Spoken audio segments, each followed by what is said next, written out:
Hi, my name is Michael. In this short video, we will provide detailed steps to prime the classic model Super Sprayer. ONOX Super Sprayer is a patented, foot-operated liquid dispenser. It is used to apply ONOX Foot Solution to feet and toes. Under normal circumstances, the Super Sprayer operates seamlessly.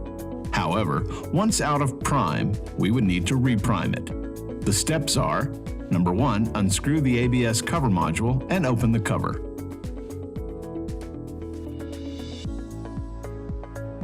Number 2, after that, raise the foot bar and unscrew the spray head module.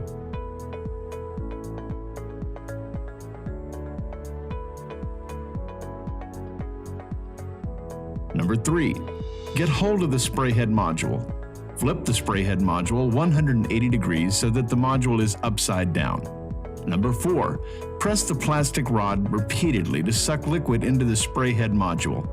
You may tilt the sprayer module or change positions to release air and refill liquid quickly. Number 5, once 2 or 3 sprayer heads start spraying, place the spray head module back to the Super Sprayer. Screw the spray head module and put back the cover. Please wash your hands thoroughly. Thank you for watching. If you need any help, please visit onox-inc.com.